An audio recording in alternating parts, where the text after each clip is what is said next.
12장 27절에서 30절까지의 말씀입니다. 12장 27절에서 30절까지의 말씀입니다. 구약 746조 12장 27절에서 30절까지 같이 읽겠습니다. 예루살렘 낙성되니 각처에서 레위 사람들을 찾아 예루살렘으로 데려다가 감사하며 노래하며 재금치며 비파와 수금을 타며 즐거이 봉헌식을 행하려 하매 이에 노래하는 자들이 예루살렘 사방들과 느도바 사람의 동네에서 모여오고 또 벳길갈과 게바와 아스마웻 들에서 모여왔으니 이 노래하는 자들은 자기를 위하여 예루살렘 사방에 동네를 세웠습니다. 제사장들과 레위 사람들이 몸을 정결케 하고 또 백성과 성문과 성을 정결케 합니다. 아멘.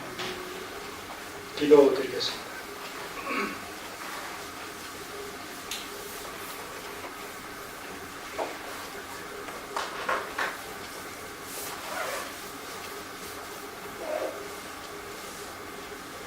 하나님의 왕국을 표상하고 있는 예루살렘 성벽이 준공되고 이제 그 낙성식을 하는 모습을 봅니다.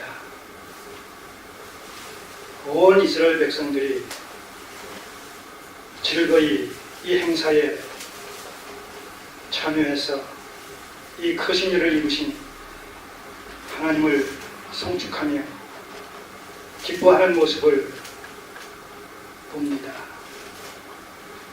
아버지 하나님, 바로 우리가 이 나라의 궁극적인 실체인 하나님의 나라가 도래하게 될 때에 우리가 기뻐하며 즐거워하는 모습을, 이들의 모습을 통해서 간접적으로 경험하게 됩니다.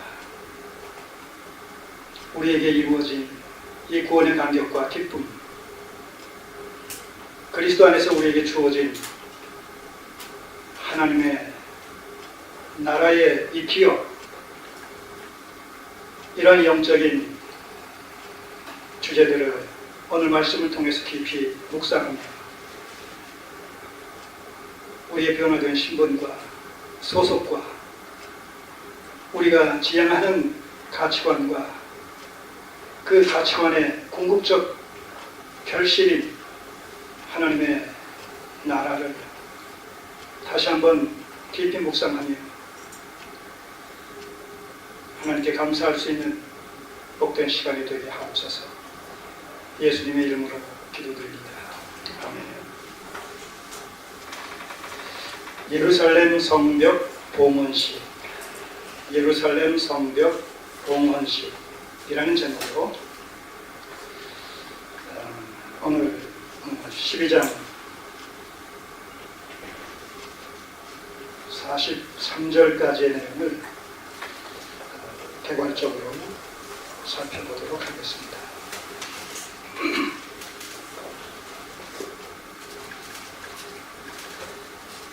12장은 11장의 연장선상에서 계속되고 있습니다. 우리가 지난주에 살펴봤듯이 11장은 바로 예루살렘 성을 재건하고 예루살렘 성과 그 인근 성읍에 이스라엘 백성들을 재배치하는 인구 재배치, 이런 사업을 우리가 11장을 통해서 살펴봤습니다. 그 연장선상에서 12장 1절에서 26절까지는 특별히 1차 포로 귀환으로부터 시작해서 3차 느헤미야에 이르기까지 귀환한 사람들 중에서 특별히 제사장들과 레위 사람들의 명단을 일일이 확인을 해서 정비한 이 내용이 소개되고 있습니다. 자, 그런 의미에서 이 제사장들과 레위 사람들의 명단을 정비했다. 포로 귀환자들 전체를 대상으로 특별히 제사장들과 레위 사람들의 명단을 재정비를 했다. 라는 사실은 인구 재배치 사건의 연장선상에서 행해진 사건이다. 라는 것을 우리가 이 문맥 속에서 확인을 하게 됩니다.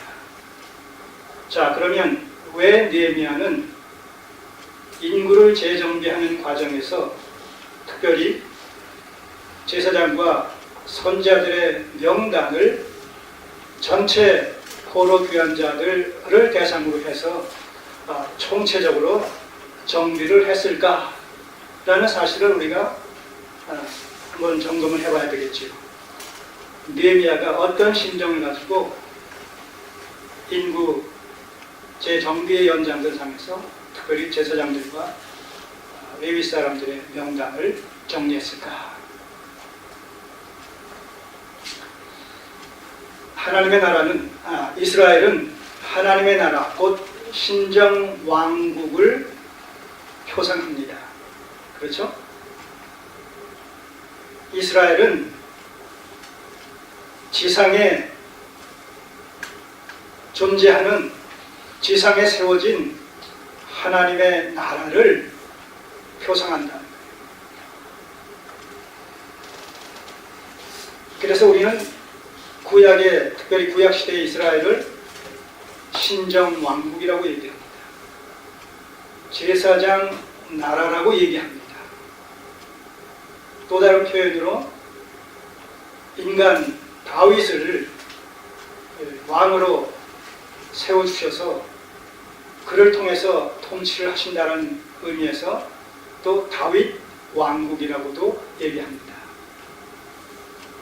자, 그렇다면 이런 신정 왕국이요, 제사장 나라요, 다윗 왕국인 이스라엘의 존재의 기반이 되는 것이 무엇이겠습니까?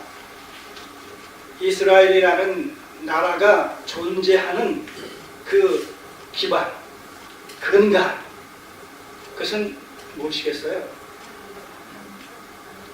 이스라엘이라는 이 하나님의 나라, 신정 왕국으로서 존재하는 이스라엘이라는 이 나라의 존재의 기반이 되는 표상이 뭐예요?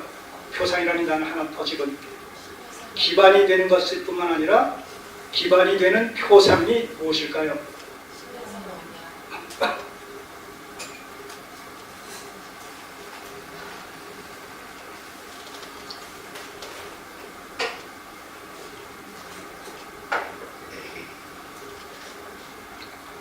물론 하나님의 말씀인 하나님의 법인 율법을 주셨다라는 사실도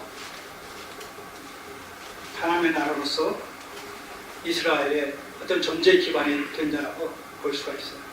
그러나 제가 말씀드린 건 뭐예요? 존재의 기반이 되는 표상이 뭐냐고 해요. 표상. 표상이라는 것은 하나의 상징성을 띠고 있다는 것이죠. 무엇이겠어요? 이스라엘이 하나님의 나라다. 하나님 신정왕국이다. 하나님께서 친히 왕으로 통치하시는 신정왕국이다. 라는 것을 대내외적으로 표상하는, 드러내는 하나의 상징물이 뭐겠어요? 성전이죠. 성전.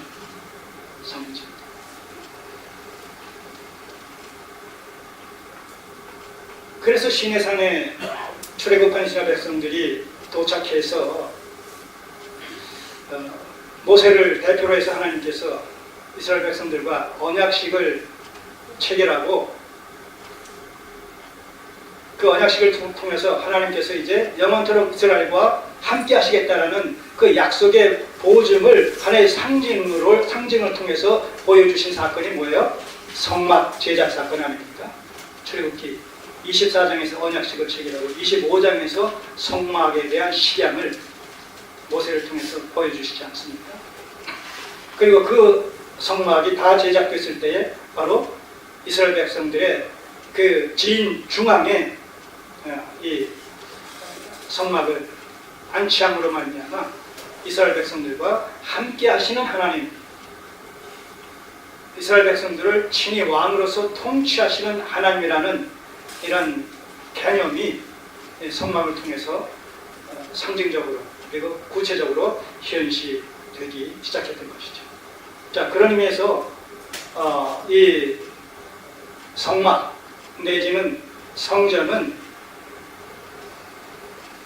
이스라엘이라는 나라가 또 이스라엘 백성이라는 이 민족이 하나님께서 택하신 성민이요 선민이요 하나님의 나라요 제사장 나라다라는 사실을 만천하에 객관적으로 드러낸 계시적인 이런 상징물이 되는 것이죠.